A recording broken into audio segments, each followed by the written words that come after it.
You're listening to The Watchers, a show where two women from opposite ends of New Jersey watch TV and movies about how it always comes down to us being scared of people that aren't like us. Like, is that too real to start out with? Like, why are we blaming Iran? I didn't read the books, so I didn't know that we were going to just have this be like that was going to be our inciting incident. I hope that it ends up. We watched once again Silo. we're talking. Yeah, we watched Silo, and once again we're going to talk about like a movie about how the U.S. government and its overreaction to people that don't look like us causes great suffering for the citizens of this country. I know. Good morning. I'm Jodie. I'm Andrea, and I'm unsurprised. Yeah, and we watched. Well, I was surprised. Yeah. Yes. But Did then you say I was. we watched Silo? Yes, I did. You did while I was ranting. Okay. Yeah. And you're Andrea. And you're Jodie. Yes. And here we are. Here we are at the end of Silo. Well, season 2. Season 2. Yes, not the end. We've already had seasons 3 and 4 confirmed, and that they will end after season 4. Man, can we? I know I do it all the time, but what a joy to know that a show has an ending. I know. And I mean, these are based on books, so it already had an ending. Books have to end, generally. Right. But that hasn't stopped shows in the past from being forced to ignore that. Yes. But this has a 4-season plan. From what I have read, this covers the end of season 2 isn't the end of book 2.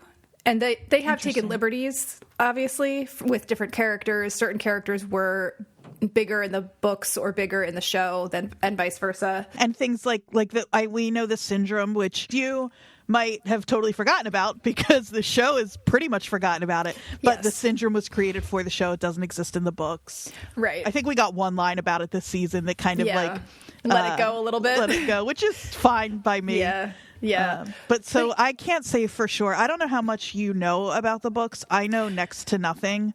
I know very little. I only know what I've read in articles that talk about like the behind the scenes of the making of the show, not necessarily what happens in the books, but how there are differences in the timing. And so a big thing that I found out that isn't a spoiler at all, but in the books and in the show, the timing of when we see the before times, which we got a glimpse of at the end of the finale, I think if we were following the books exactly, the next season would be entirely in the before times.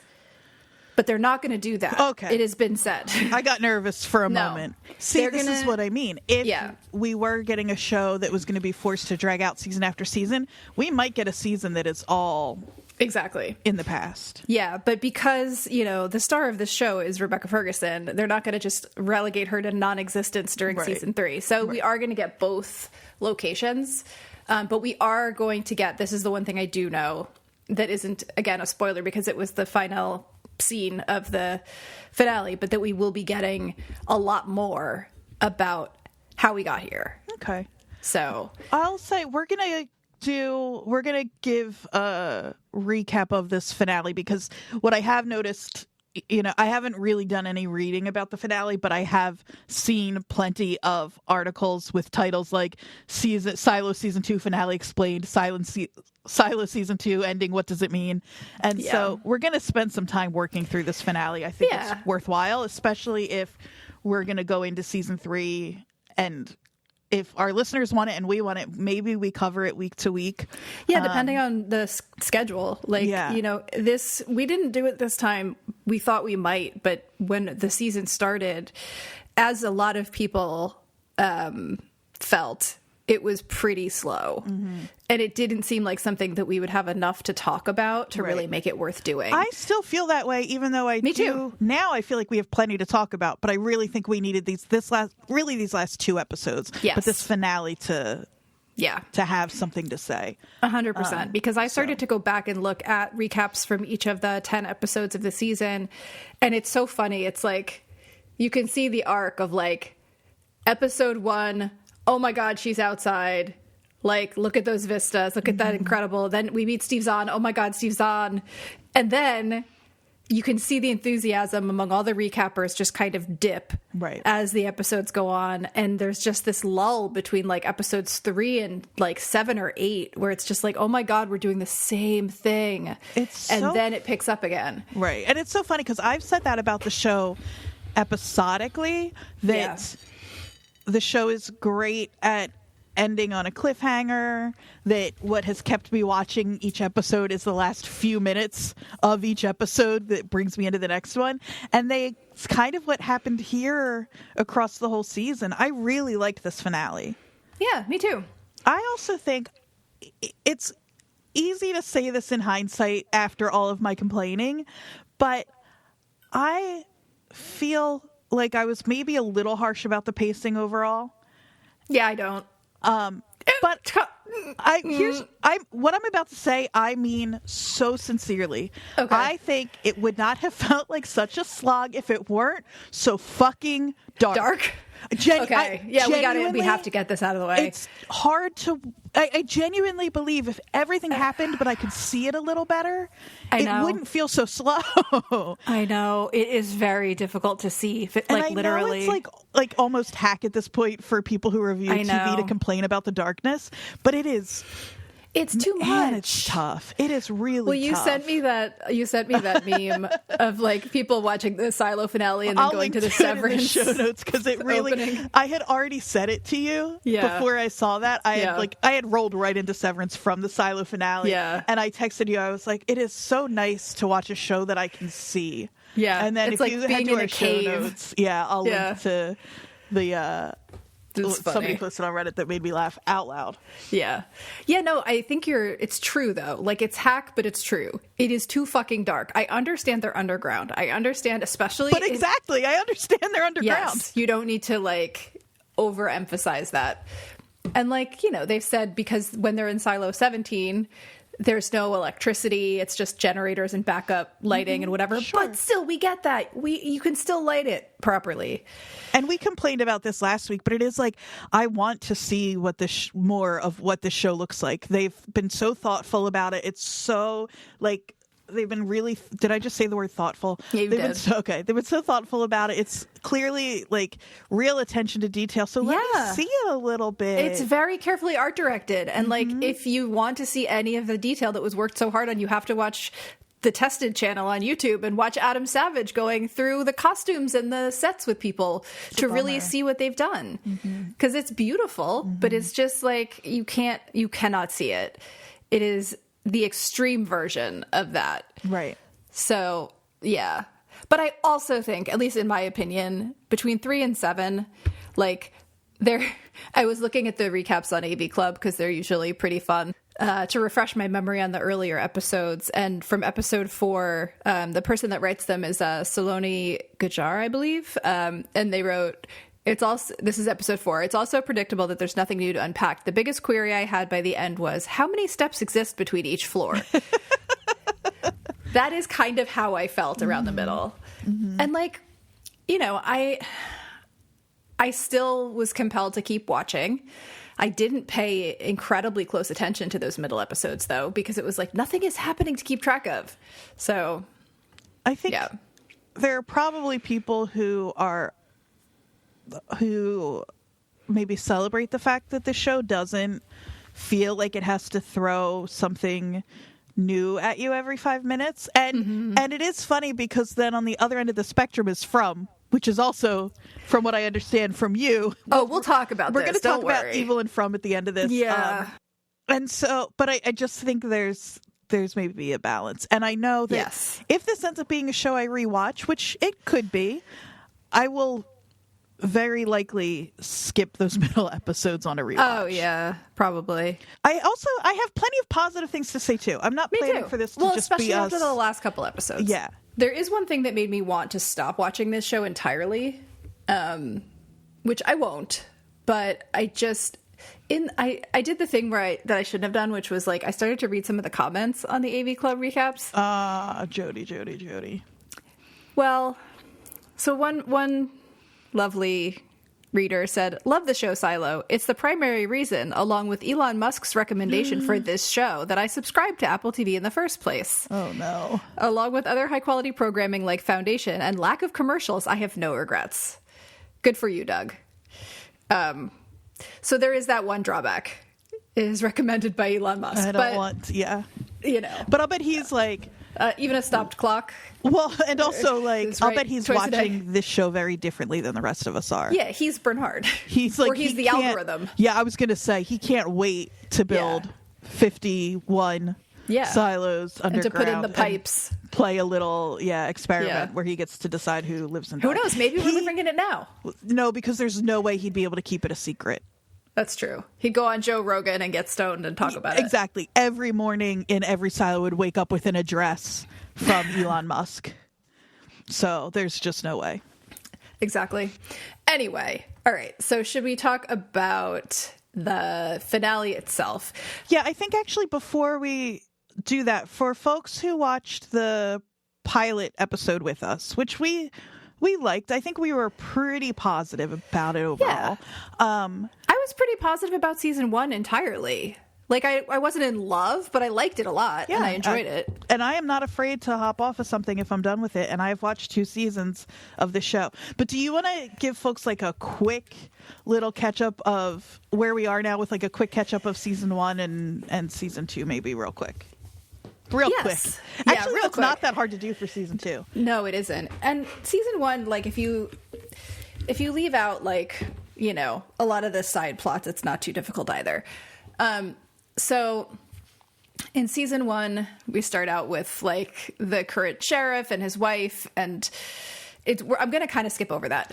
Basically, what we get is Juliet, who's a mechanical engineer.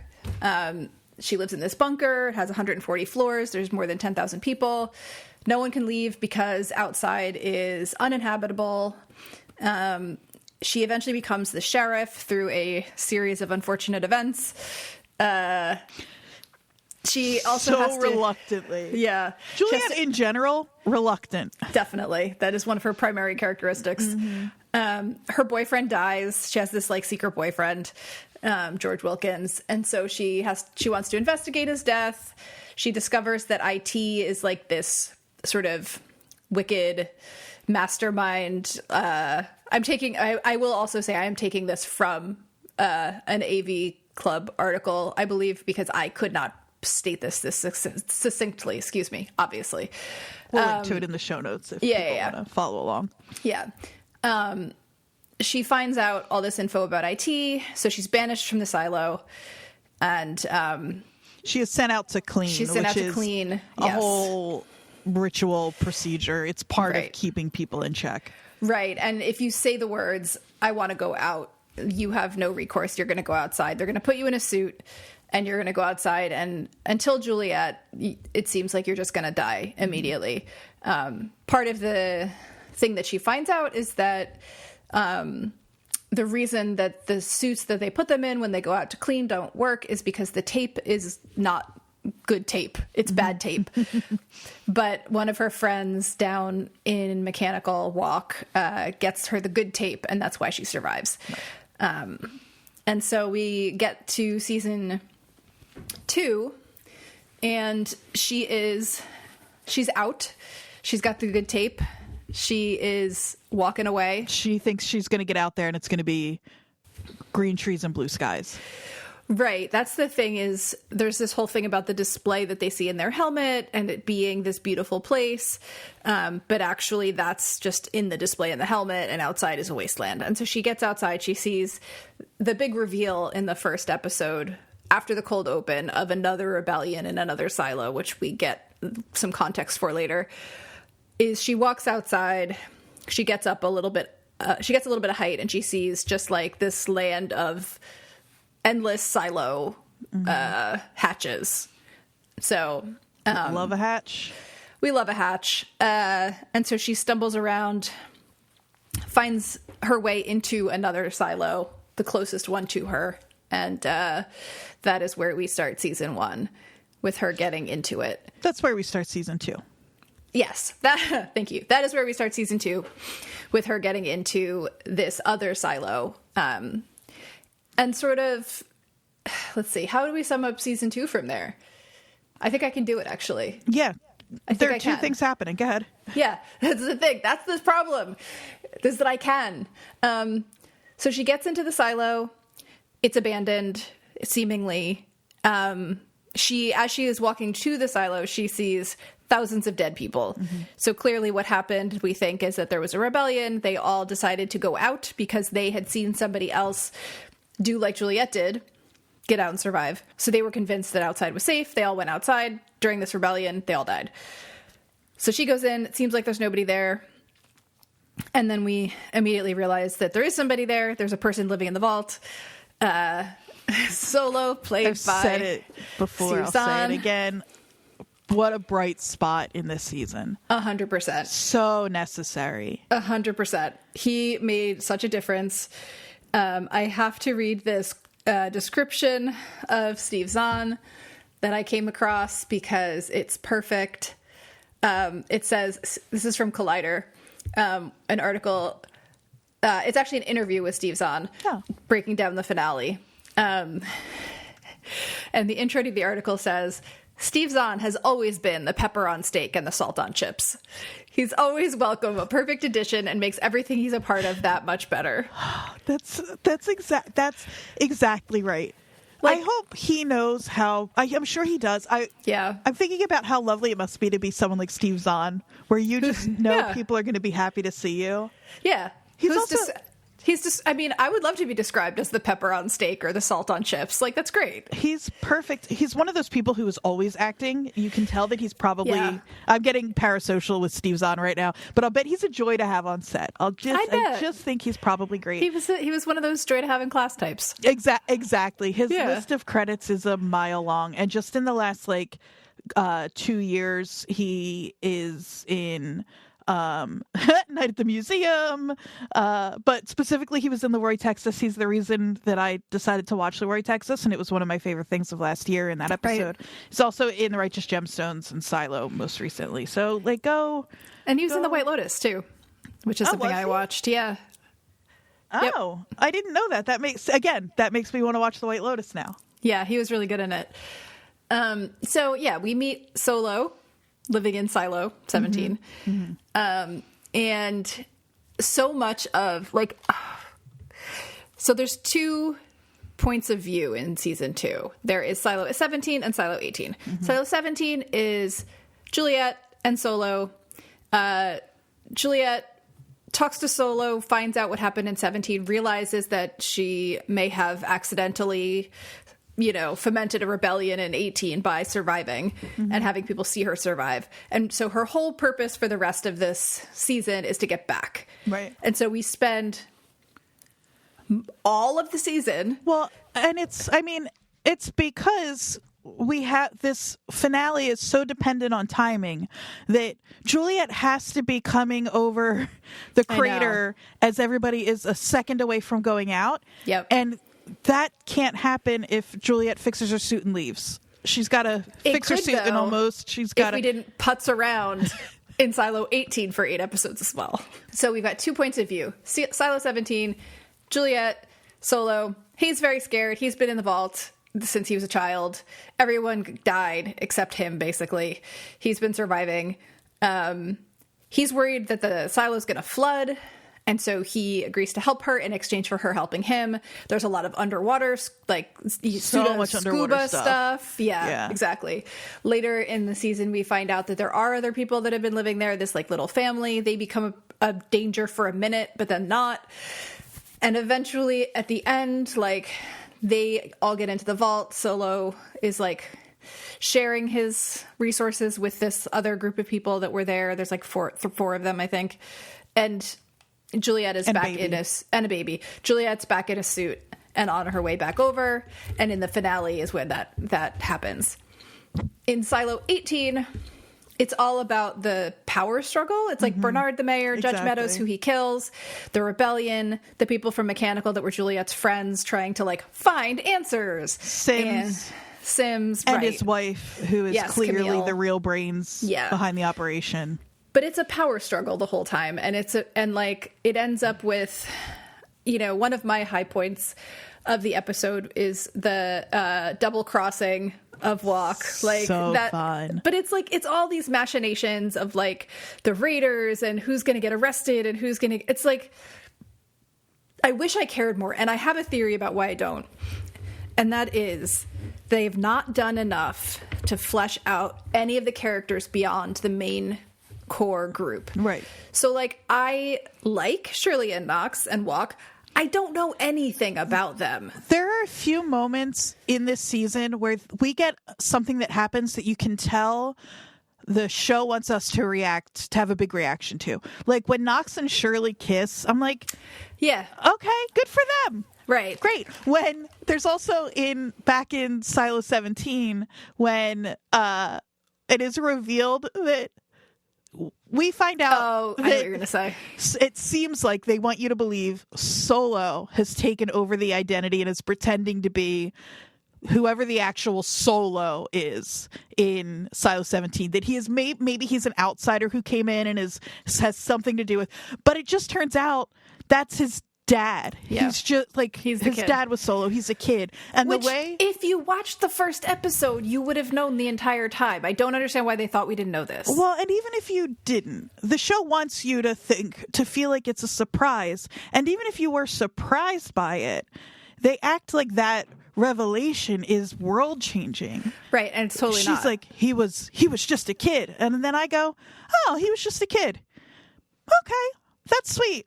I already loved him. It does nothing to change. I think they were trying to plant seeds that he was suspicious. Like the way that they filmed when he first gave her food, and you're 100%. like, oh my god, there's something in the food. Like, but it just kind of, even at the end, that when they in this episode where they're like, and we'll get to it, but when he disappears, with the suit, and he's just testing it to make sure it's watertight for her, like. I couldn't figure out, I didn't know exactly why he had disappeared, but I knew it wasn't nefarious. I knew they wanted us to think it was, though. Right, exactly. Yeah. So that's my thing. I think if they'd had like 20% less power struggle machinations going on in 18 and spent that 20% giving us a little bit more backstory on the people that they keep talking about, like Camille and like, Judge Meadows died, so R.I.P. But like, Shirley and Knox and Walk and that group, like if we had more, we're supposed to just care about them and empathize with them because they are the little guy, which I do. Yeah. Right. I love an underdog, but that's it. Yeah. And like, I just think there was so much like breaking through barricades and it's just, I don't know. That was where it kind of lost me for a while. I'm with you. Yeah, but that's where we end up. She gets the suit, from Silo 17. Steve Zahn tests it for her to make sure that it's safe. She goes back outside. There are actually there's like a lot of suit talk in Silo 17. So much suit talk. We even think for a while that there will be two suits. There will be a proper suit and the fire suit that has been repurposed. And so for a while I thought Hope, who is the youngest, her name is Hope. I thought Not Eater. I thought she was going to try to come along in the second suit. I thought maybe Solo was going to try to come along in the second suit, but it ends up getting eaten up by like moths or rats or something. Right. So now there's only one suit, despite all of the suit talk. The fire suit. Right. Yeah. Yes. So she comes over the ridge into view of Silo 18 right as this feared rebellion where everybody decides to go outside is starting to happen. So they see her. Everyone's like, oh my God, Juliet lives. And she holds up to the camera a very dire warning that it is not safe to go outside. Right. And so let's talk through the finale, because I was literally about to talk about the ending. So let's go through that episode and kind of talk about our feelings overall. Yeah, I think because there's so much jumping back and forth because it wants you to keep you kind of on your toes. Yeah. But basically there is Knox and Shirley and their crew, along with Billings, with a plan. And then there is Bernard, thinking he's overseeing this plan, and then there's Lucas doing some stuff. Like, those are the three big that kind of crisscross throughout, but that's sort of what's happening. And so, I'm sorry to interrupt. Go ahead.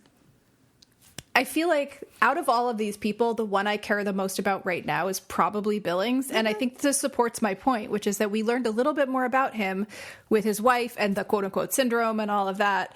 And like, we've seen a little bit more of his personal life, I guess, than the others.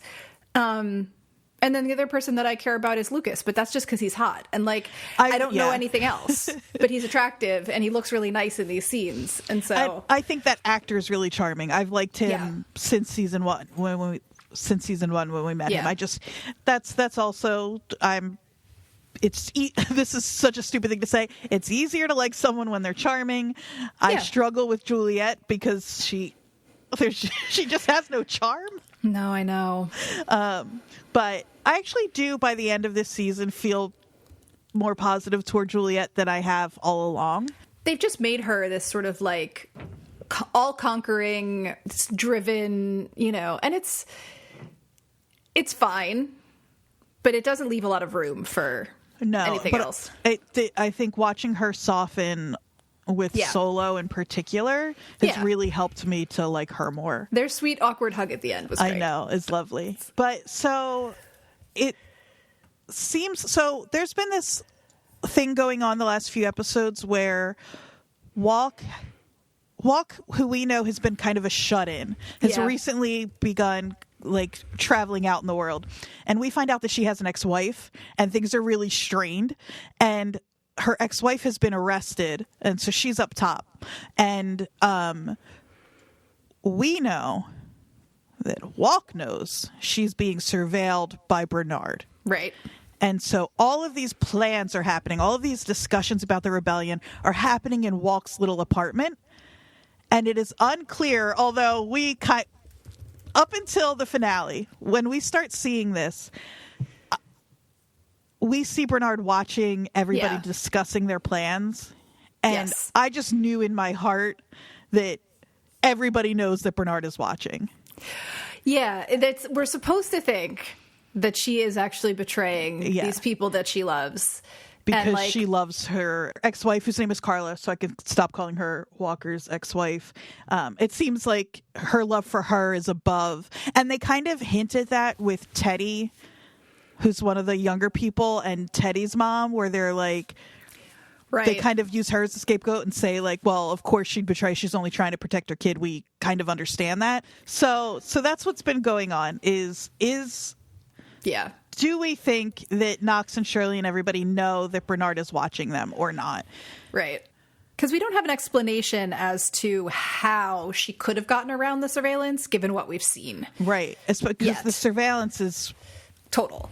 Right, exactly. And so this episode, I think we should work through what's happening in 18 and just kind of skip over 17 because we already talked through kind of the main points of that, and we can come back when Juliet reemerges because I don't know. I mean, we talked through most of that. Yeah, the most important things in 17 are just like Juliet yelling at the girl to be nice to Hope. Right, we get a live together, die alone speech. Yeah, we get a live together, die alone speech. We get an awkward hug. We get Juliet promising to try to come back, which, I mean, we're not going to not see Steve Zahn again. Come on. Right. So we got to hope. But anyway, that's the main thing that happens. She gets the suit on. And we do find out they have some information about the safeguard procedure that we will also get some information about. But that all happens simultaneously. Yes, and exactly. we can pop back in if we need to. But basically, this episode opens with Juliet's dad, who is a doctor. He's he's kind of been working with the rebellion and treating people. And seemingly the only qualified medical professional for 10,000 people. Yeah, it's truly wild.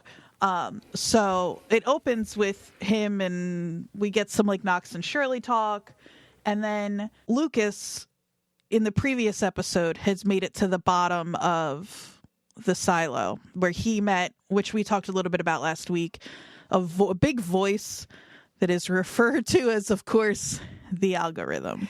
Yes. And so We don't know exactly what the algorithm tells Lucas. Right. Only that 3 other people have made it there and been given the same information. Right. And it was George Wilkins, Judge Meadows, and the guy, Salvador Quinn? And Salvador Quinn. Yeah. Who was the leader, the head of IT during the rebellion 140 years ago. Right. And Lucas has been working to crack Salvador Quinn's code, right, which was on the hard drive that was destroyed in season 1. Yeah. But Lucas Kyle was able to rebuild it. And because he's very handsome and very smart. Exactly. And so we don't know what the algorithm told him. It has clearly kind of shaken him to his core. Right. But it does mention the safeguard procedure. Right. Exactly. Like, do you know what it is? He says yes. We don't. Yeah. So important to note. Lucas Kyle, before he gets to the algorithm, already knows what the safeguard procedure is. Yeah. Just put a pin in that when we get to what's going on at the end here. Then we get Knox and Shirley talking through the plan for what this big rebellion is going to be in Walk's room where Bernard is watching. Right. And Knox says stuff like, the people in this room are the only people we trust. Right. He says they set the stakes for everything. They need to know we're willing to risk everything. Right. And the theoretical plan is to blow up the generator. The generator, right. Yeah. In 1 hour, I'm going to lead a team that will storm the barricade. And then he says, our goal is to hold off the raiders for at least 3 hours, because that's how long it'll take to rig the generator to explode. Yeah. And then he says, if somebody from the up top finds out, this will all be for nothing. And then he winks at the camera. Yeah, right. It feels like it. And then we actually do go to Bernard, who's like got a small smile growing on his face. His head is so far up his own ass. Yeah, he's very that he can't imagine that they don't. So yeah. So he sends all of the raiders, specifically, how many? All of them. All of them. To the generator. Yes. Secure the generator. Go ahead. And then we get the world's longest credits. We see... No, you haven't been watching From. Oh my God. It's true.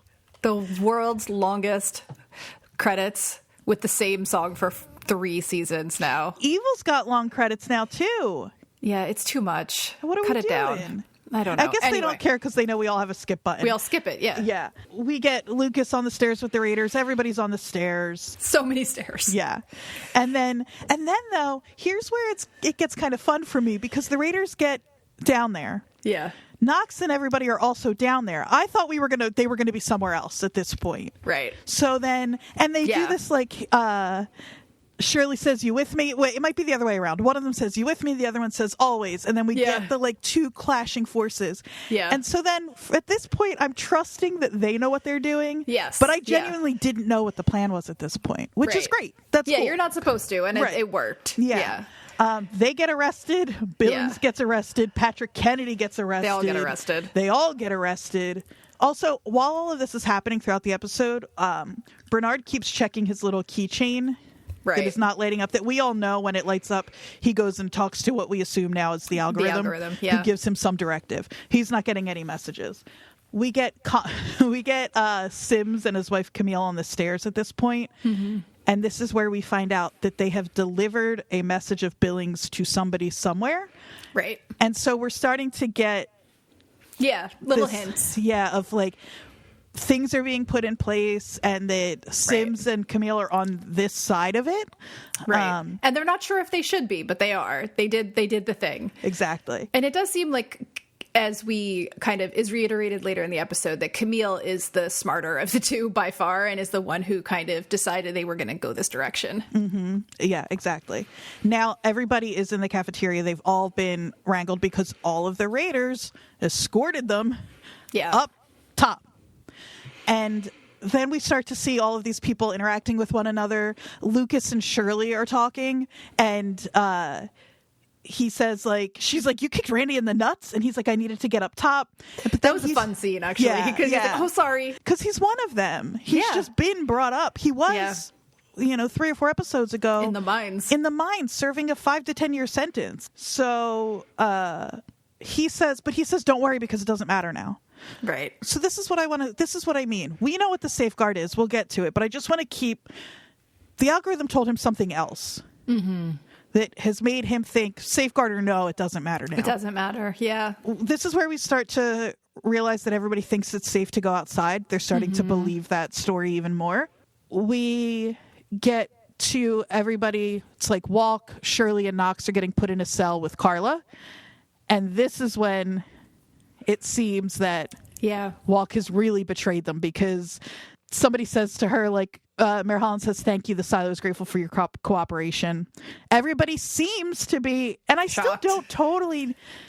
It's a little gray as to at what point, like, if Walk's plan originally was like, I'm just going to have to do this, and then they figure something out, or if she knew going into this whole thing when she realized.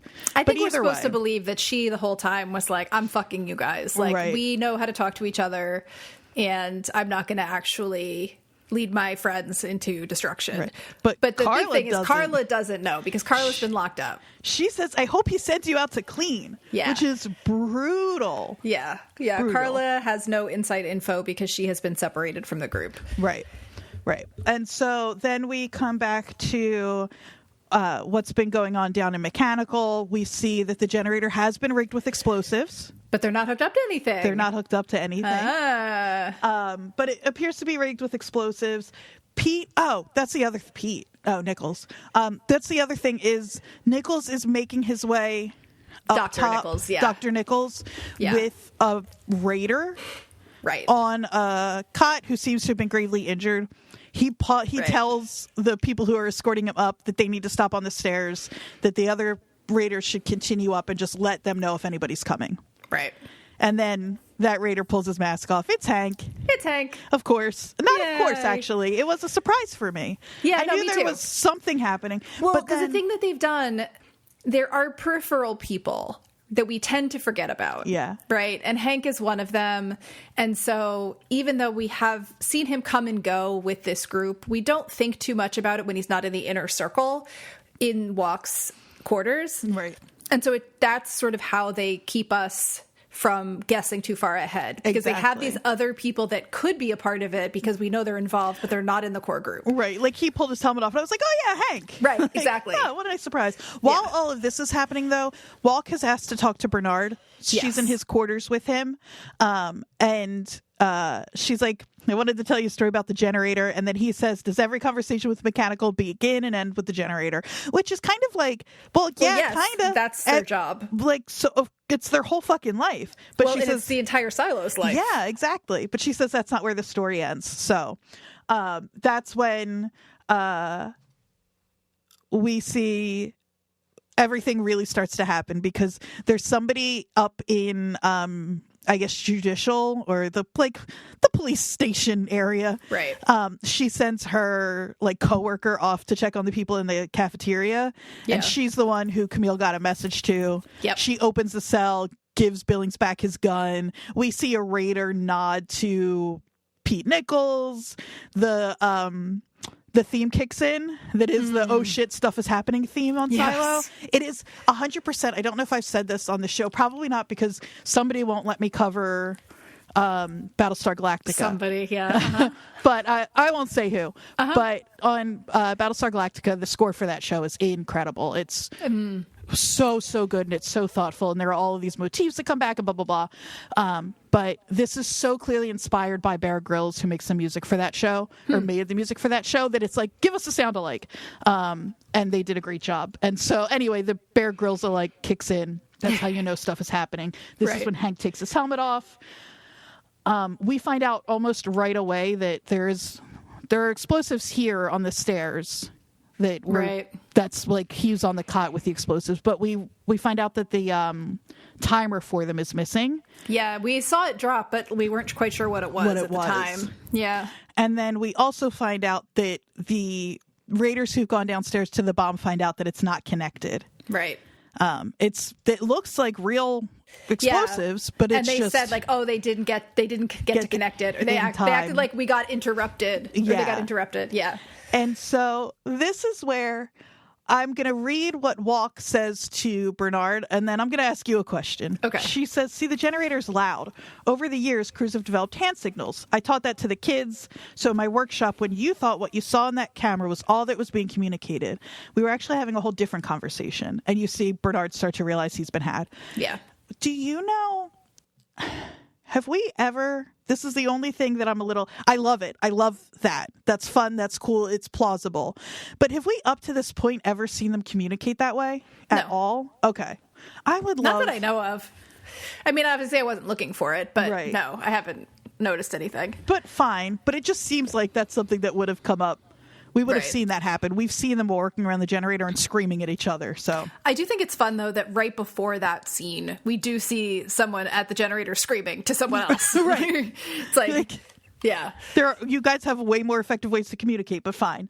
But it's all right. I like it. I think it works. Yeah. This is, again, Billings gets his gun back. And okay. So now, here are the stakes. The Raiders and Bernard have figured out. Raiders think everything's good. Bernard is figuring out there's a problem. We have a bomb on the stairs that needs to go off here. We don't have a timer. Right. We have Pete Nichols, Juliet's dad, the only doctor. And then we have Hank.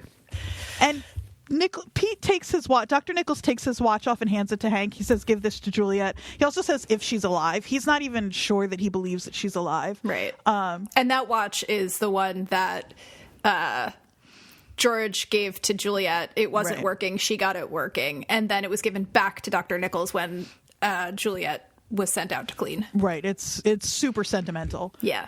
Hank says, let me do it. And then Dr. Nichols says no, and Hank's like, all right. Yeah. But I was like, yeah, let Hank do it. I know. I think we're supposed to think it's like an age thing. Like, Hank has more life left ahead of him. Dr. Nichols is old, but, like, he's the doctor. It's the Armageddon moment, except that, like, I love Bruce Willis, but he served his purpose in that movie. There wasn't anything more for him to do. That was the right choice, no matter how sad it was. But in this case, let Hank do it. Yes. Like, what are we doing? Yeah. But he doesn't. Yeah. And then we go back to this. We go back to Bernard and Walk again. Whenever a movie, it's like the James Bond thing where the villain explains the plot, which gives him enough time. But in this case, I would also want Bernard to know how bad he fucked up. Yes. So it works for me. And knowing Walk as well as we do at this point, like, it totally tracks that she would do this. Well, and we need this because we've spent a couple of episodes now wondering, like, hoping that she wasn't betraying them, but wondering if she was. And so we need a moment of redemption where she could be like, fuck you, I am still who you thought I was. Like, because she's been this sort of, like, person from the down deep that's really, like, smart and kind of a mom figure to Juliet and to a lot of other people. And, like, it would be a huge character reversal if she actually did this. So we need that moment for her to have this, like, speech. And she says, like, basically, like, we'll find out how, if, like, how redeemed I am, basically, like, and then she counts down 5, 4, 3, 2, 1. And I love that nothing happens. Nothing happens. It's the best. It is really good. Yeah. And then at the same, while something does happen, somebody else comes in and says the bomb's been neutralized. Yeah. So we're still kind of, at this point for me, like, I, again, trusted that they knew what was happening, but there was a little part of me, especially with as bleak as this show can be, where I was like, oh no, are we really not? Like, is something, but I didn't really believe that. But again, the show's doing a pretty good job, I think, of keeping the stakes up pretty high in this episode. Yeah. You don't know bleak, Andrea. We'll get to from. But we get Bernard gets to have, like, one last kind of really cocky moment. He's like, which he does very well. Yeah. Oh yeah. He's like, at the end of that little countdown, were we supposed to lose power? What was supposed to happen? He's like kind of laughing. He's having a lot of fun in this last episode. Oh yeah, absolutely. But then Pete Nichols, R.I.P. blows the bomb on the stairs. Yeah. And honestly, like, I understand this is fiction, but the structure of the silo minus 2 full floors of stairs, that would worry me. Like, I'm sure it's fine, but, like, that's crazy. Yeah. They're concrete. Yeah. Like 2 full, like how? They must not be load bearing, but how? I know. But yeah, it literally divides the silo in half. Which is so cool. Yeah. It divides the silo in half at a point when all of the raiders are on the. What a role reversal. Yeah. There's going to be so much. Like, okay, let's save what I'm looking forward to, what you're looking forward to for season 3. But I think this is such a fun, I didn't see it coming. Yeah. Even when I was like, oh, what's setting off a bomb here gonna do? That's not gonna blow the jet. Like, that's not gonna shut power. Like, and then realizing what they actually did is, I think, really fun. I love that they cut off all of the people that could, stop them from doing what they want to do. Yeah. And she also reveals to Bernard, he says, what did you do? She says, not just me, all of us. And she dumps out her bag, and it's all of the badges. The badges. The mechanical badges. Yeah. So, and then Bernard leaves his room, and he runs into, I forget the guy's name, but the guy who's like running the judicial, all of the like that branch. Oh, yeah. In place of Sims now. Right. And he says like, whatever, he like reminds Bernard, you told me to send everybody down below, so we've got nobody up here. He said there might be some raiders, maybe Sims, but we know Sims isn't on Bernard's side right now. Right. And then this is when he runs into Lucas. Yeah. And at this point, Bernard still is going to try to do something, right? Right. He's still in his like, oh shit, everything's going down, but I'm mayor, what am I going to do kind of mode. Right. And then Lucas stops him. Yeah. And he says, like, pretend we're having a serious conversation, which they are having, so you don't have to pretend. I know. But he says, because if it hears this, we're dead. Another thing to put a pin in. If it hears this, we're dead. So up to this point. Yeah. And then he says, I solved the code. It's true. It's why Meadows quit is your shadow. It's why I quit. Mm-hmm. Whatever he tells Bernard. Right. Makes Bernard also immediately he gives up and in such an existentially just done way. Like when he runs into Sims on the stairs at this point, Sims says something to him and he just responds, hello, Rob. Yeah. It's just everything is done all of a sudden in his head. Everything is over. Yeah. And Sims says, what did he say? Because he has seen this conversation. And, and again, Bernard just responds with, hey, you still want to be my shadow? and Sims says, what? And he's like, you got it. And then he tells him the code is 552039. Good luck, Robert. And then he gets a really good, you were very loyal. Until you weren't. Right. And so, maybe we'll save this for the end, but I can't tell what is me not knowing everything, what is the show assuming we're not watching carefully, this is where I have the most questions, and let's maybe also put a pin in that. Yeah. Bernard grabs a bag. Lucas goes back to his mom. He says it turns out the thing he thought he needed to do didn't need doing. Right. The rebellion knows, we have IT. We've taken over IT. And to be clear, we think that none of this matters because they have realized that there's this safeguard procedure where they can just kill everyone in the silo. But... Right? Hold on. Okay, because that was my assumption. But we knew that. Bernard knew that. I think so. I have something that I don't know if it's a theory or if it's just evident, and I'm being dumb about what Bernard knew, because we also don't know concretely up to this episode how much the algorithm tells Bernard, how much Bernard knows about the outside world. It's not nothing. He definitely has more information than the rest of the silo. And we get a little hint at that at the very end when he's speaking to Juliet. So we'll get to that. Yeah. So that's why I want to put a pin in what we think has been told here, because it's a little confusing. And I don't know if it's confusing on purpose or, but yeah. So Sims...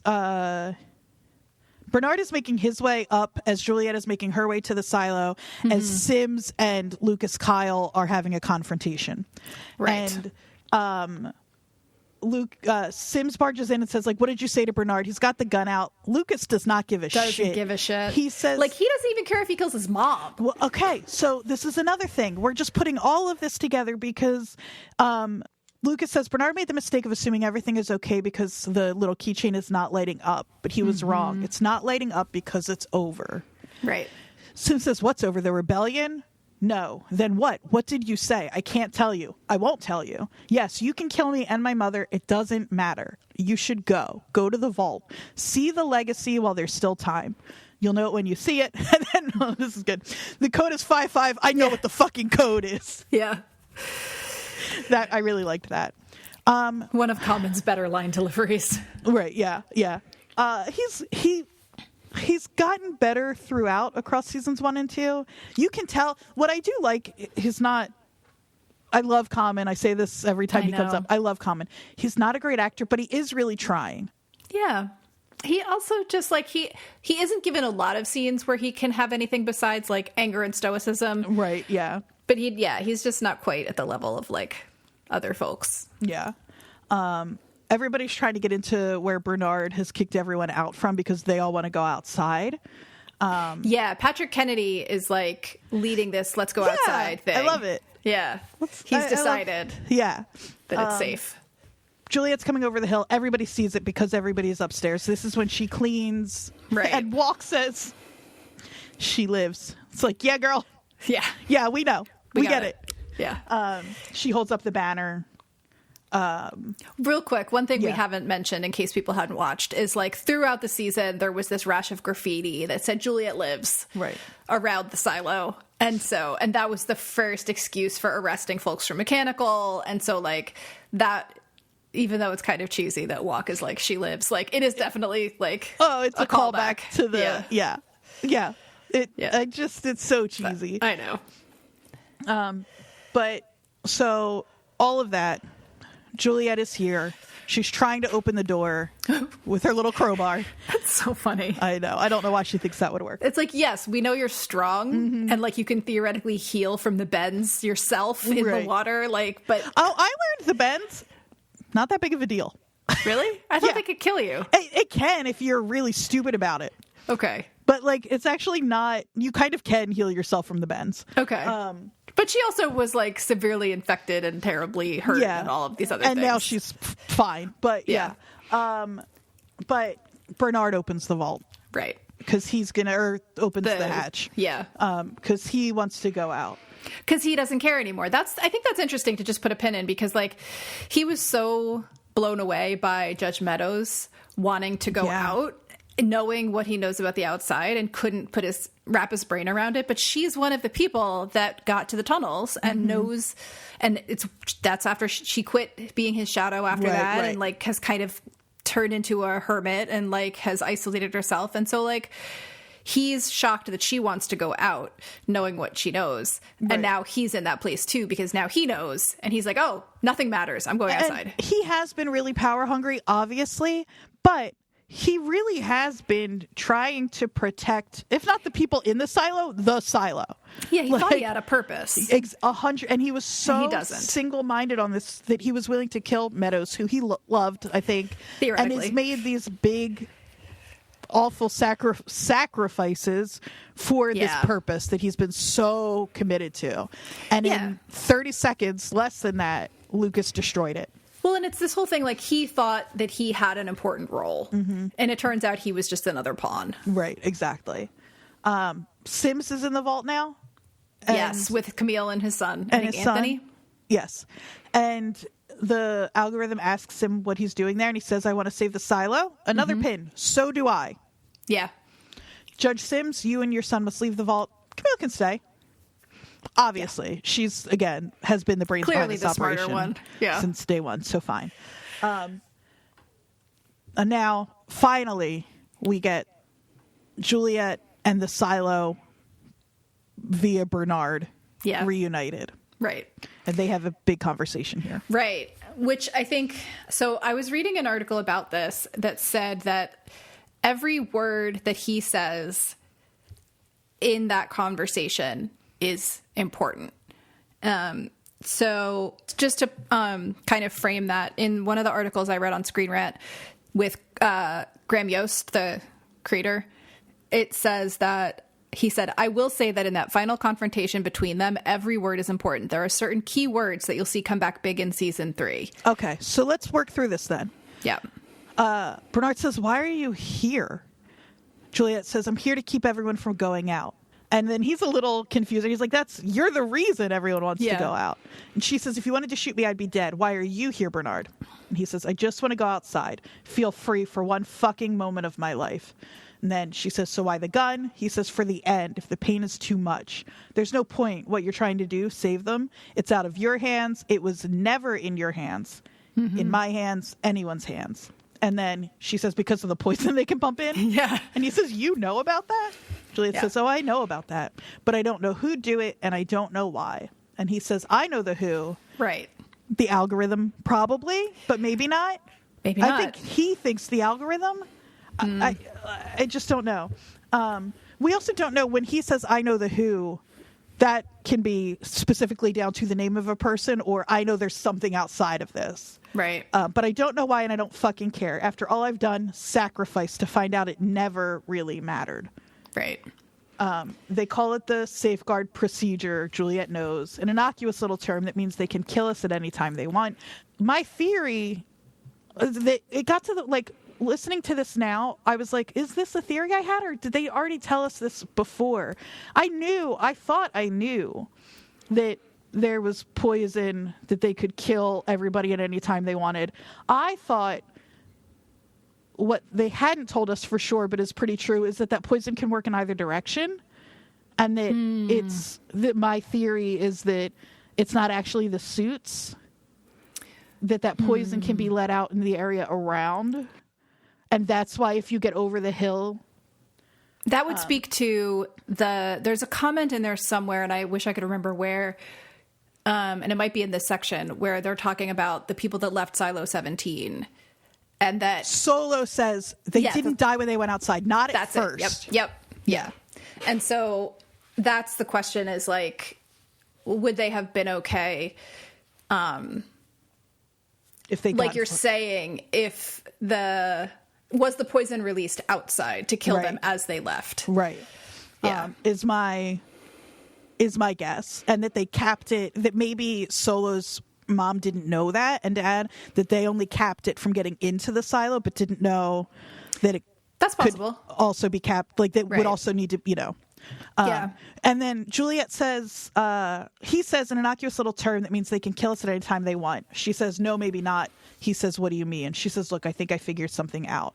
Mm-hmm. And so I don't think it's occurred. I think what we're supposed to believe is happening in this conversation is Juliet's figured out you can cap it so it can't get through to kill everybody. And she's from mechanical, so if anyone can. Right, exactly. And that hadn't occurred to Bernard, that we could try to stop the poison. But then the doors start closing. Juliet panics. Pushes and runs them inside. Right. And now they're in the little containment unit where they burn everything, and it happens automatically once the doors close, because the program running or whatever assumes that somebody has been sent out to clean, and now it has to be decontaminated. Yeah. Good thing someone's wearing a fire suit. Yeah. Good thing. Okay. Someone's wearing a fire suit. Mm-hmm. And I want to go back to the show being a little smarter than I often give it credit for. When I was first watching the scene where that second suit that has been such a big deal over in Silo 17 gets destroyed, and I'm like, why the fuck did we even worry about the second suit if they were just going to destroy it? If we didn't have that, we might be like, oh, well, Bernard is also wearing a suit. Right. So he'll probably be fine. But we know that a fucking moth or rat can get through it. So fire. Yeah. Bernard's in trouble. Yes. Nichols will be fine. Mm-hmm. But do we think she covered him?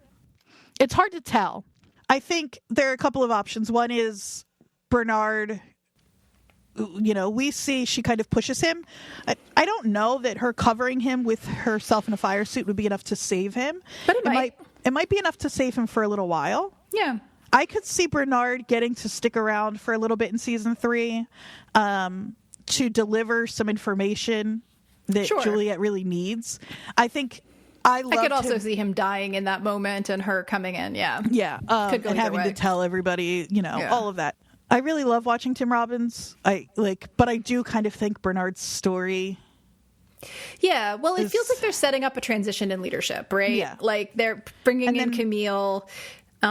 We've seen a little bit more of the Sheriff Billings' wife, and her role seems to be slightly larger. We've got Juliet.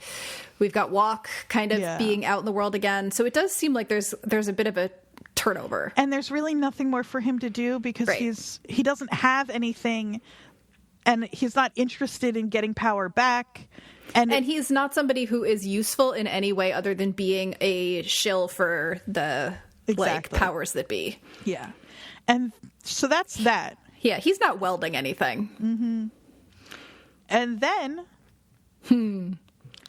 Quick jump. The jump was such a jump that jarring. It didn't even occur to me to be surprised at first, though. Mm-hmm. It was really I almost felt like I was watching... I can't explain... It looked like a different show. Yeah, I really was like, huh. Oh. And then I was like, oh, my God. Yeah. And then I thought for about 5 seconds, and I don't know if I would have liked this, I thought this was concurrent and that we were going to learn. I did too. I wondered. Yeah. Because of Fallout and everything else, I have just assumed these silos are an experiment.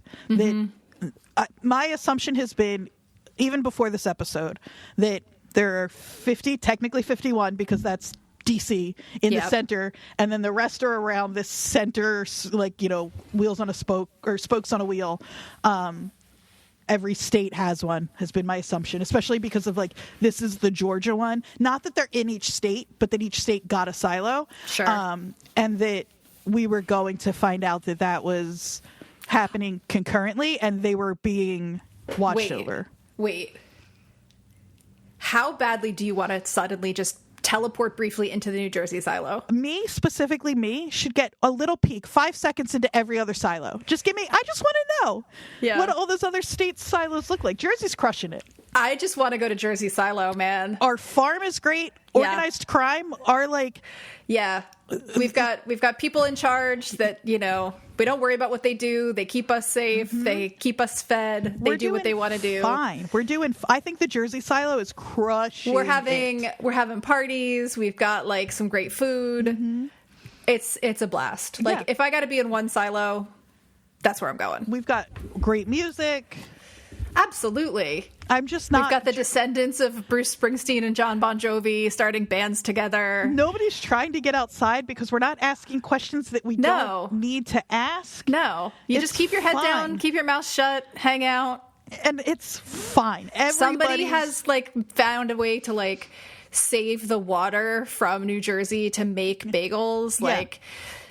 It's all been figured out. We're fine. I'm totally not worried about Just don't Jersey. Talk to us. Don't come into our silo. People, that's the biggest issue, is the other silos have heard there's this Utopia silo.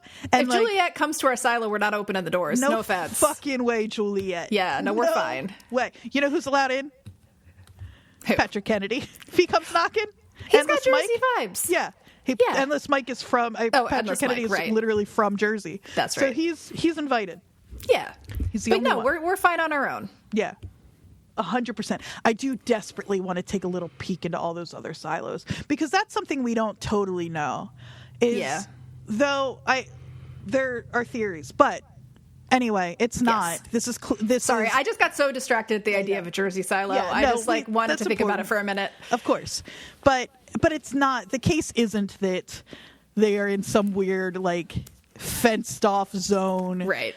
Where this is 300 years in the past. Right. It's not preparing for, I think, 352 years in the silos past. Right. I also thought because the only memorabilia we see on the walls is Nixon. I don't know if there's Nixon bows out. There's a little newspaper clipping. Notice that. Yeah. But it's on the walls in the way that if you visited a bar in DC today, it might be there. So it's hard to say. Because it looked like today or close to. Close enough. Yeah. I looked at the cars immediately. I was like, how old are the cars? And they looked current. Okay. So last 10 years. Okay. That's good to know.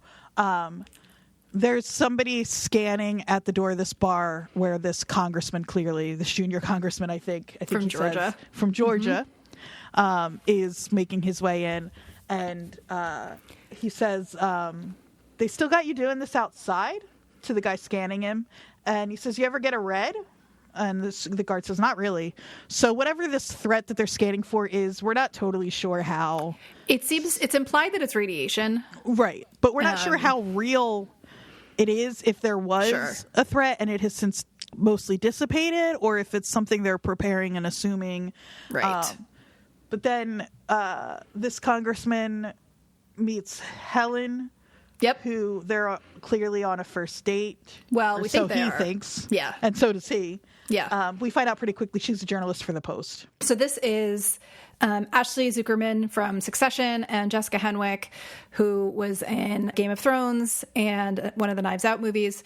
They are both characters that will have a pretty big role in season 3. They're not just throwaways. Okay. They are going to be, they've already been announced as a part of season 3. They're in the books. I don't know anything more than that. I'm not going to spoil anything because like I said, I didn't read the books, but I do know that they will be a part of the next season and will be somewhat important. Right. I assumed we'd probably see them again, especially because they're not going to throw 2 randos at us in this big scene. Yeah, and because we get some backstory for them, like that he apparently got a master's in engineering at the University of Georgia and then joined the Army. Yep. So if we're building silos, who better than someone with a master's in engineering with military experience, right? Right. And then also, just a fun little factoid about him. In the books, his name is Donald, and they changed it to Daniel in the show just because of the name Donald being annoying and horrible. That makes sense. She says, did you know anyone who was affected by the dirty bomb? Yeah, no, you. No, my Uncle Tyler's been ranting about Iran for years, so he took it personally. But my sister's the only one who lives in D.C. She was away at the time. And then this is when Helen reveals, actually, the dirty bomb is what I wanted to talk to you about. And he says, starting to feel like I'm the only one who thought this was a date. Okay. Now, she says a date, and he says, I know no one uses that term anymore. And she says, if they're 95. Right. So weird little. Yeah. And is that just to give us an idea even more of where it is compared to our time too? Or did possibly, the people writing the show think people don't say date anymore? I wondered that too. Like, is this just an old person thing? Right. I don't know. Yeah. So I'm really not sure. But if date is an outdated term in this universe, but the people writing the show know it's not an outdated term now, this is like 100 years ish, or maybe like 50 years in our future. But there's normal cars. Yeah. It's always in the cars. Yeah. So I don't know. Who knows? Yeah. I think we are supposed to assume it's pretty close to our current day, though. They go back and forth. We find out she went to University of Oregon and that their mascot is the duck. And then she says, how about I just cut to it? I'm here because I think the people you work for, and by that I mean the citizens of this country, not the shadowy creeps who pay for campaigns. I think the people need to know if there are plans to strike back against Iran, whether or not there really was a radiological weapon attack on the United States. Right. So again, was this imagined, created or fabricated threat to get the people of the United States to get behind some cause? And he doesn't answer. He leaves. But as he's leaving, he says he gives her something in a little brown bag that he says he bought kind of in a panic at a convenience store. Yeah. He says, I panic bought at the convenience store around the corner from my apartment. And then she opens it. And it's the Pez dispenser. Right. And it's a little duck. From, Right. And it's a duck because she's a duck from University of Oregon.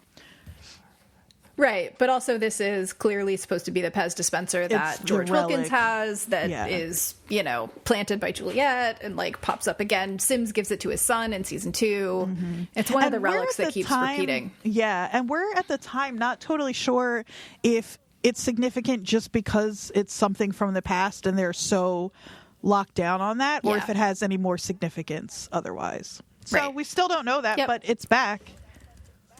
Yes. Yeah. And there's some sort of backstory that was talked about briefly in season 1 that could have to do with this. Basically,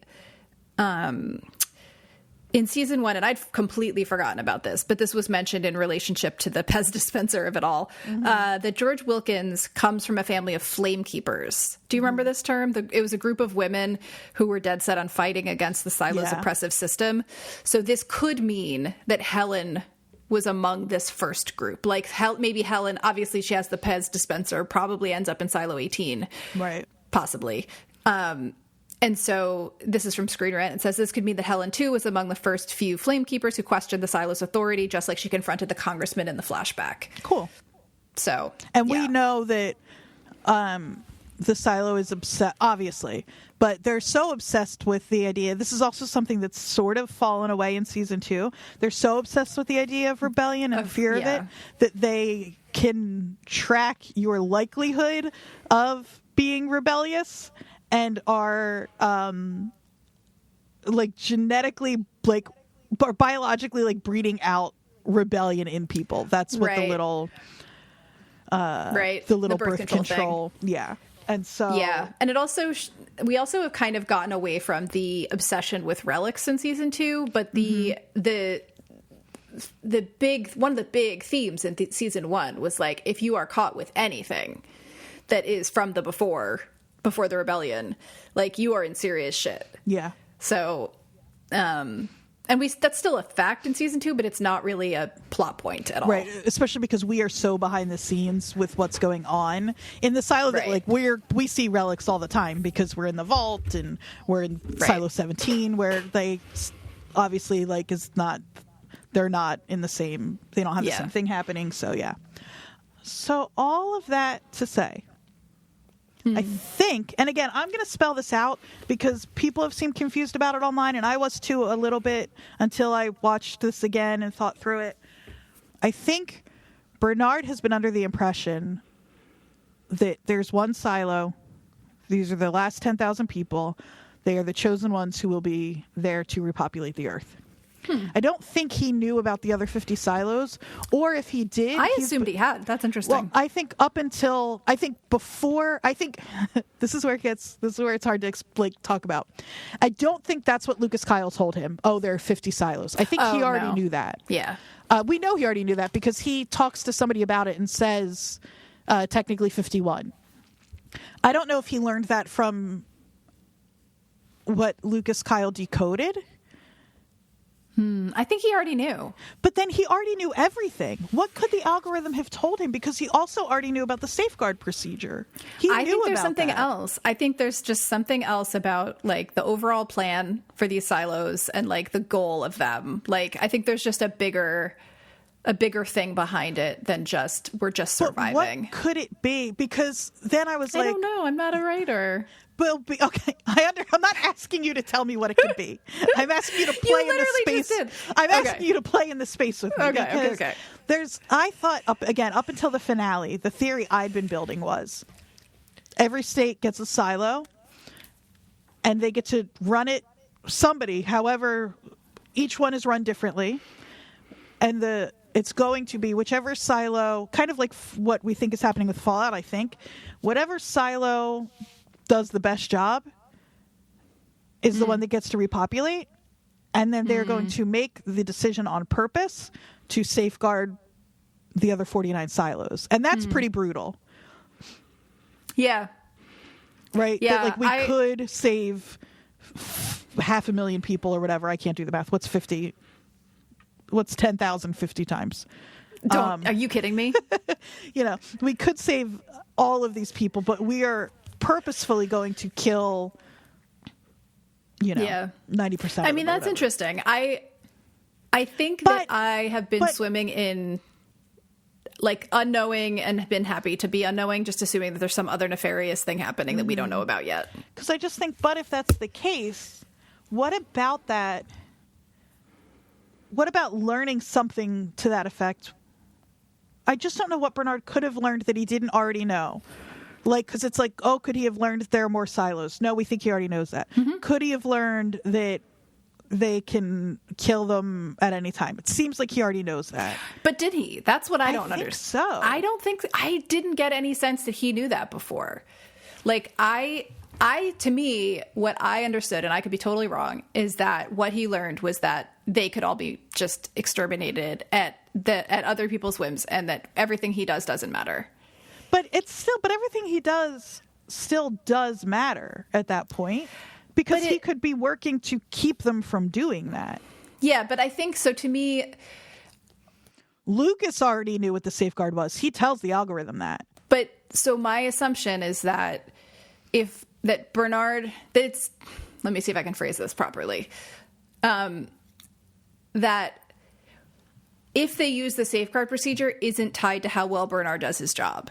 It's tied to whatever they want and their whims. And so that it's not like Bernard does a great job, so they don't poison everyone. They're going to poison everyone regardless of whether Bernard does a good job or not. And it's not related to what he's doing at all. Right. Which, again, does make sense because, or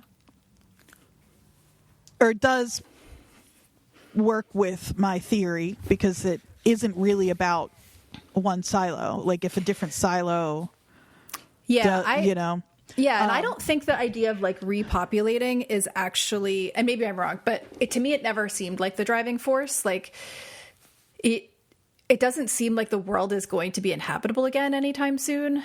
And so it's like, I don't think that the goal necessarily, and if I'd read the books I would know, and if any of our listeners have read the books they're probably screaming at me, but I don't think that the repopulation is the goal. I think there's something else going on, and that Bernard is just a puppet, and it actually doesn't matter what he does at all. That, like, there's a bigger game going on, and he's just a part of it. Must be, or else what the fuck are we doing? I just can't figure out what it would be. And I haven't been, I don't know. I also, do you remember... Lucas knows when he goes to the algorithm because he cracked Salvador Quinn's code. Mm-hmm. And I know that the whole thing has been decrypted online and we can read it and it gives a lot of information. But has he talked to Bernard before this about it?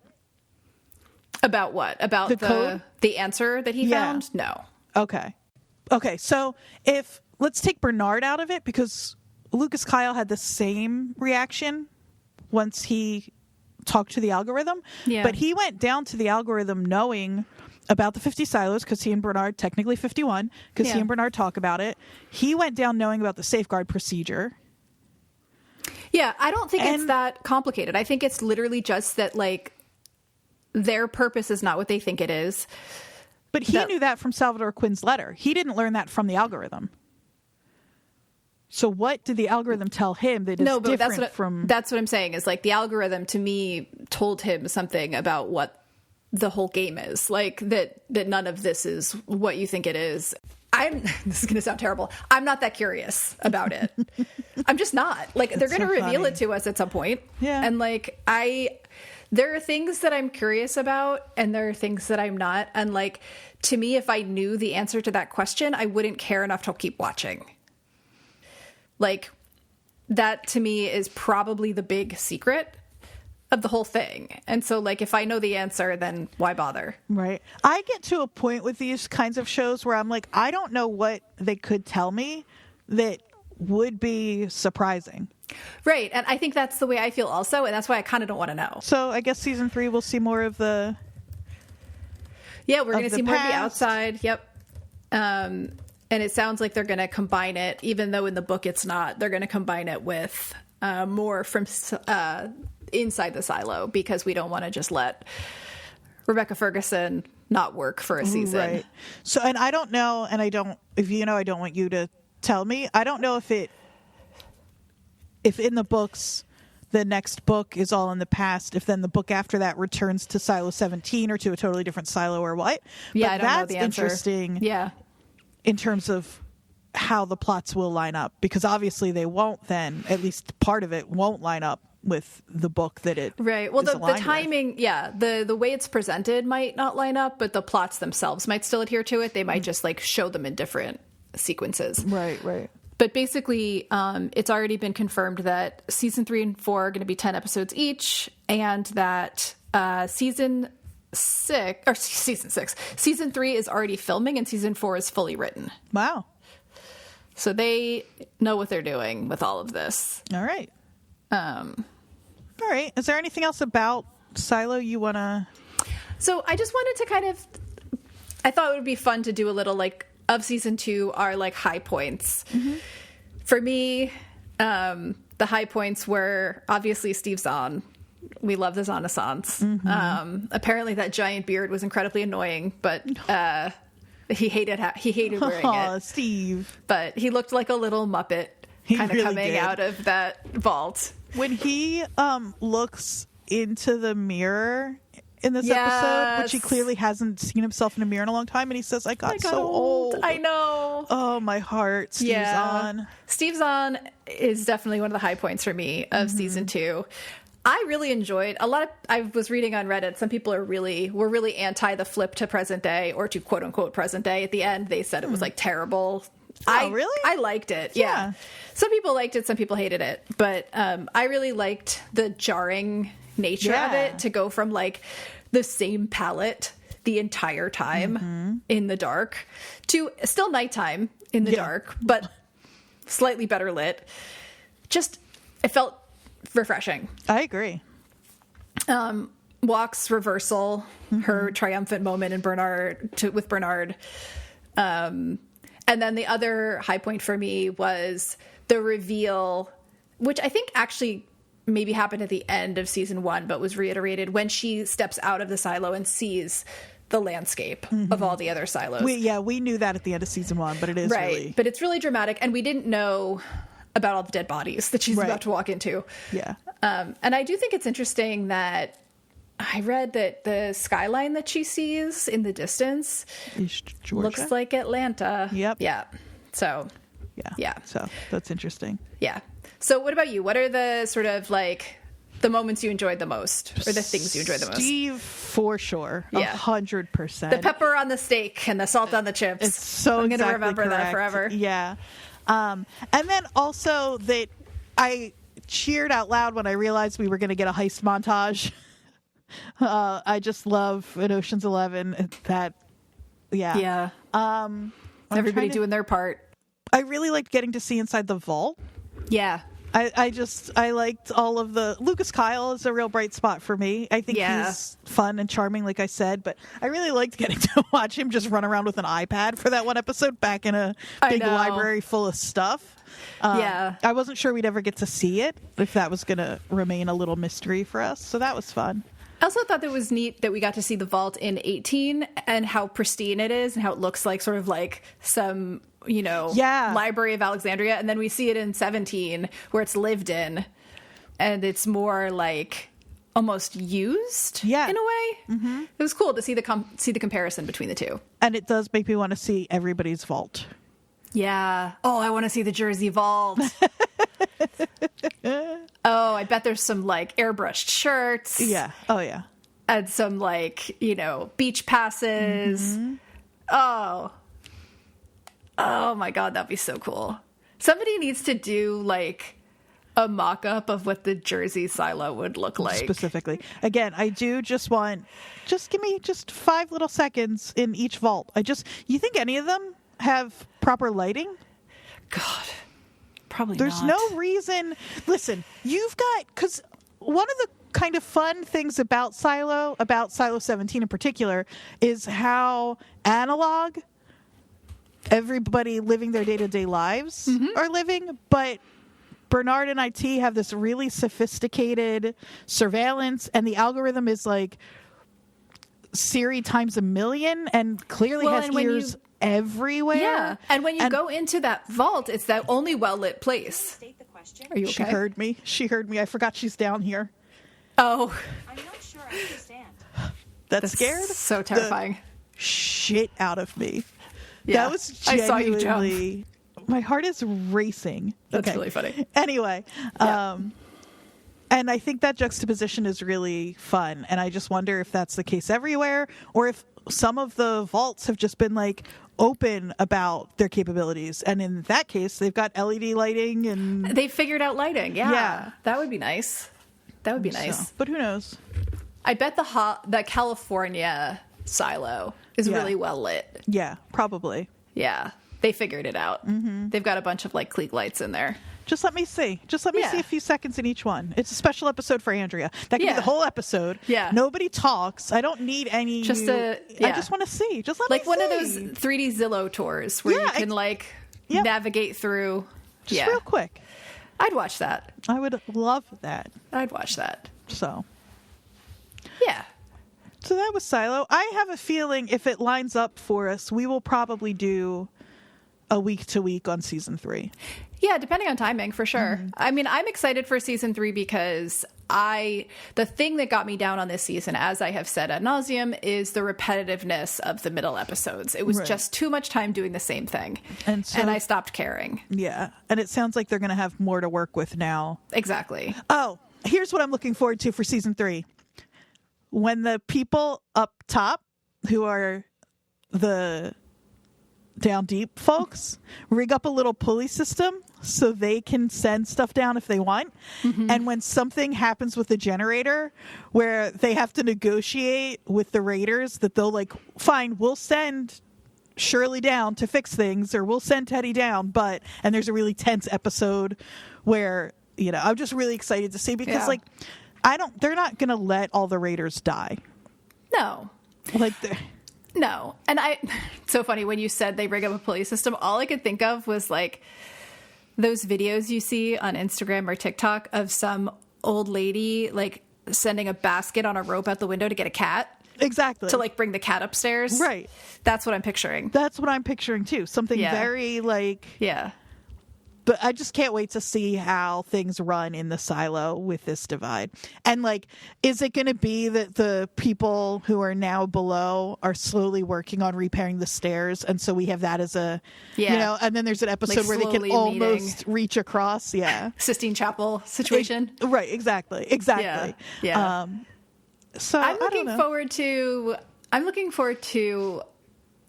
and I don't know if we will see this, but I am a person who is interested in how things are made.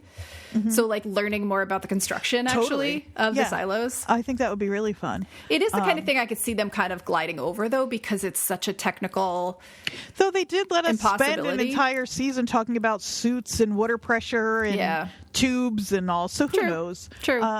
But I am really, I'm curious. I think it'll be... I think there's a lot of potential for season 3. All in the Jersey silo. We just forget everything else. We go to Jersey. Yeah. That's right. I'm in. Yeah. So that was Silo. Yeah. Before we go, I think we should check in on, because both of us have been binging 2 separate things. One, you're binging something I've already done. I've already binged. You're still. So tell us, all of us, where you are with our delightful candy of a show, Evil. Well, I'm on season 3, episode 7. And I think if I remember correctly, when we checked in last week, I was just at the end of season 2. I believe that's correct. Which I can't quite remember, but stands to reason. By the time we talk again, I'll be basically almost done. Almost done. Yeah. I'm already mourning not having the show anymore. So maybe you can tell myself and our listeners a few of the high points of the last week of watching. Oh, great question. The show, you said to me was that the show, I said like I like that it's silly and it doesn't really like getting into kind of out there stuff. The way it just continues to lean into the silliness of it. Yeah. And it does not care. No. It's not afraid of being a little over the top. A little over the top. Or a lot over the top. Here's a highlight. Was a 5-eyed goat kind of demon man on a stair stepper watching the news. Yeah, that guy. Yeah. Just hanging out watching the news on the stair stepper. Guy. Yeah. That guy. Sister Andrea, who you also said rules. The best. The episode I just watched is they visit this like yoga, like kind of like white lady yoga retreat sort of. Is it a cult or not? It's definitely a cult. That puts the science and God conversation. It was very Lottie's cult, by the way. Yeah, totally. Yeah. They are really hammering home the science versus God, but is there something in between conversation in that one? And in that episode, Ben runs into a woman from the science club that he's in. Yeah, he runs into her all right. Yeah. Well, physically. Again, it's really hard to spoil the show because He everything runs into is... her with his penis. But also, Repeatedly. she's Jesus. She's Yeah, channeling she's called Jesus, yeah. It's really good. Something else you said, to get a little serious about what makes the show so good, it is something I'm so frustrated by, and like Lost was really terrible about this, is like secrets kept just for the sake of keeping secrets. Yeah. When like one conversation would, and you said early on, I started watching the show 2 days ago, Yeah. but you said early on, like, yeah, it's a show that's not really interested in keeping secrets from us or each other. But yeah. And they really don't. There's so No. many times where I'll be like, you should tell, and they're already telling the person. And so the stuff that's like a mystery is the stuff that's a mystery from everybody. Exactly. And that's so refreshing. It's so nice, right? Because you're not sitting there frustrated being like, in real life, I mean, obviously you can't really compare the show to real life, but in the interpersonal dynamics, it's like in real life, if you would, this person that you spend all of your time with that you're theoretically close to, you would just not tell this one thing to. Like, of Right. course you would. Of course and you in would. the show, they do. Right. Now I'm just saying facts about episodes. Rickon from Severance is in an episode. I had People totally just forgotten about that already. Show up Yeah. in this show. Yeah, they do. They do. I had forgotten he was in it. I watched that so fast that it is blurred together in my head. It's just Yeah. one delightful romp. Yeah. They're know? doing a lot of fun stuff with Kristen's children and the four of them teaming up against Yeah, Leland and that's being really the ones fun. they're like the first ones to make any real headway and kind of like Yeah. taking him down in any way, and Yeah. that is so fun.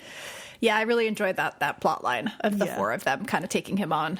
In like a really particular to youths kind of way. I will continue. We really spent like 40 minutes last week talking about Evil, so I don't want to spend too much time.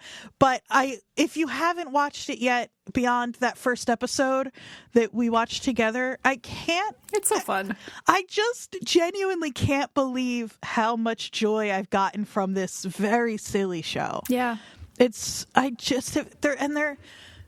The way they continue to build on the friendship of the will they won't they of David and Kristen, but the friendship of David and Ben and Kristen, they really feel like real friends, which is so hard to do on a TV show, I think. I know.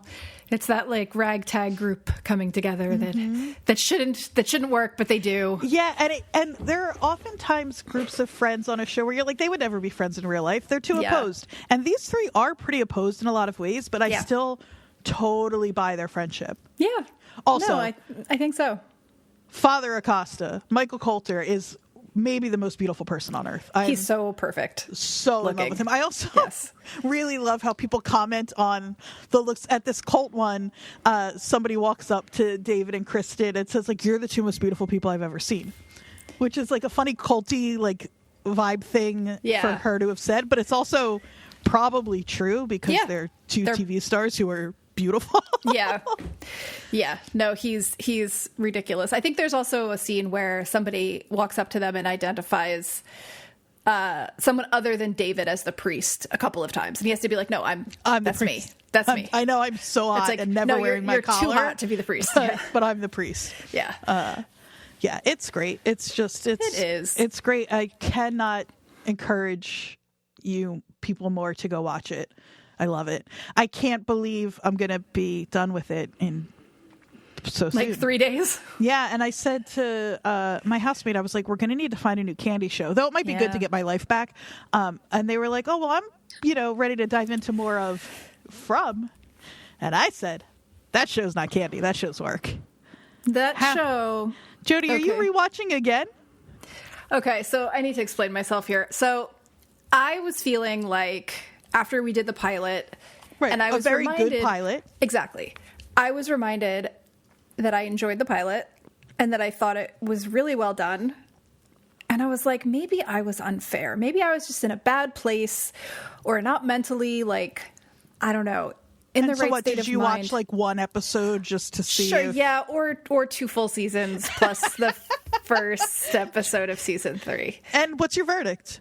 It's still so aggravating. So, okay, I did this because I was like, well, season 3 got good reviews. I'm curious to see what they did with season 3, because season 2 does end on a huge cliffhanger, and it felt like a really long wait between the two. And I don't know if it was or not, but there was a huge cliffhanger at the end of season 2. And I was so frustrated by the end of season 2 that I was like, I don't care about this cliffhanger. And that's not a good place to be. But I was like, maybe I just was being unfair. But instead of just going and like reading the Wikipedia for the first 2 seasons or something, I was like, I'm going to re-watch this. I signed up for the free trial for MGM Plus on Amazon and was like, can I do it in 7 days? So that, just to explain why I have been flying through these episodes, it is partly to see if I can race against the clock and get through all 3 seasons before I have to start paying for it.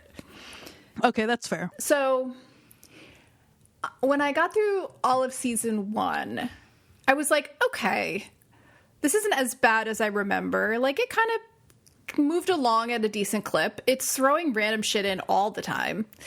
It's never answering anything. It's just opening up more questions, but it's not as bad as I thought. Then I got to season 2 and I was like, oh, this is when I decided that this was awful. There's so many threads being carried out in the guise of maybe this is how we go home. If they say that phrase, this is how we go home one more time, my TV is going out the window. None of them is there any reason to think would be how you go home. Go home. None of this has any logic behind it. And again, I can't stress to you enough. The more frustrated you seem by the show, and it's not your frustration. It's that I know I know what kinds of things create frustration for you, and I think I'm going to be able to watch this show and be safe from it. Does that make sense? So the only thing I think that may contradict that is how dark it's getting.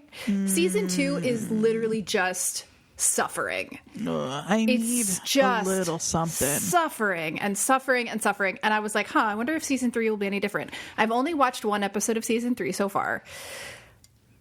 Things are different because something somewhat major has changed, but there is still so much fucking suffering. How do we know? I'm sorry that I can't remember anything week to week. Do we know how many seasons this show has gotten, and if it's a show like Silo that knows when it wants to end? They have said that they have a full... This is the one where I said last week, because it's the Lost readers. They made a huge point to be like, no, we know how this whole thing ends. We haven't answered everything. But, like, their answer has to be the most insane galaxy brain nonsense to tie all this shit together. That was like a tiny selection of the things that happened in season 2. Yeah, so many things happen. The show has so many scenes. It has so many scenes. That is so accurate. It's like, let me just read you a couple of sentences from season 2. Just random things. Okay. Kenny dreams about the phone ringing in the house. He then hallucinates cicada-like creatures coming out of the cooking pot. Nope. Boyd and Kenny burn the body of the monster in the basement after discovering no bugs inside. Oh, thank God. Well, if there are no bugs... Hold on, Jodie. Why are you acting crazy? Everybody knows if there are no bugs inside, you can burn the body. Everybody knows that. Everybody has always known that. So I don't know what your problem is. Now, Jodie, I'm going to say the thing to you that I have already said to you. Yes. Unfortunately, I feel like we're going to have to cover season 4. I hate to break it to you. I have to leave the country around the time season 4 comes out, which is in like 5 years. So yeah, you've got time to plan your exit. Yes. I will, however, continue to watch season 3 because that was the point of putting myself through this again. Right. Was to see if season 3 does anything. I do not have confidence in that given the Reddit post I read to you last week. But, unfortunately, I'm gonna try. But stick around, shit listeners. Is getting so fucking dark in this show. Not literally. It's not as dark as Silo, but nothing is. It's getting really, really rough. Yeah. Hate to break it to you. I think we're gonna cover season 4. We're gonna have to. I may need to be retiring from my podcasting career around then. Again, it might be like 5 or so years from now. So, okay. So we are well over 2 hours in this episode, and the last is a lot. Half-ish of it have been Evil and From talk. Listeners, if you've made it this far, what should I watch when I'm done with Evil in 5 minutes. What feels like Evil that isn't X-Files or Angel, which I have already watched a million bajillion times and are the closest comparisons I can make? That's a good question. I need to know. Yeah. There's got to be something out there because Evil was literally, we had never even heard of it. Right. And it was there the whole time. But listen to me. I need you to really think about it before you suggest, because we got Evil from an Evil came from the same batch of suggestions. Which is crazy. So I need you to really think long and hard before you suggest a new show to me. I want Evil. I don't want from. Yeah, exactly. So just exactly. I need something I can watch 5 episodes of at the end of the night and feel great about it at the end. Yes. And feel so stupid. Again, I want the dumbest. But it's got to be good. It can't just be dumb. I know. It's got to be dumb and good. It's a tough combination to find. There are only 3 shows in the history of the world I can think of that are so dumb and so good. And it's X-Files. Again, not Buffy, Angel specifically. Yeah. And Evil. Yeah. So let me know. Yeah. I got to know. I think that's a good ask because I can see you enjoying From more than I do in that you will not be as frustrated as I am, but the suffering part you're not going to like. Well, and it's a different thing. Again, that's work. I need when I clock out of my hard and I know you're not a fan of bugs. TV watching days. And there's some bugs in this. But I'm okay, but yeah. You can let it go. But I want the Angel puppet episode. Listeners, I want X-Cops, okay? So that's what I'm looking for. And if you've watched X-Files and or Angel, you're getting a feel for what I need, whether you've seen Evil or not. So just keep those in mind. Put those on the vision board of the show you're going to recommend to me next. Please. Yeah. I would be curious, too, because I surprised myself by how much I enjoyed watching Evil. I need your help. Yes. Well, you've still got a few days left of that show to get you through. Well, I think that will do it for now. However, we will have a fun one next week. Andrea and I have already started texting about the first episode of Severance. I am kind of glad we're waiting until next week to talk about the first 2 episodes. And this will give you plenty of time. I think season 1 really moves along in a nice little clip. So I think if you watched the pilot with us and liked it and just didn't get a chance, I'd say, set some time aside every day for the next week or so and give Severance a watch and then lock come back. yourself in an underground white room. Yeah. Sit down in your little home theater and with Milchick and watch your little show. Yeah, watch your little show. And we'll talk about that next week. And just don't ask about the goats. They're not ready yet. They're not ready yet. All right, where can they find us? We got to do that part. They can find us at WatchersPodNJ on Instagram, WatchersPodNJ at Gmail. Yep. And they can find me on Instagram at Jodie_Mim, JODIE_MIM. And I'm at AQAndreaQ. All right.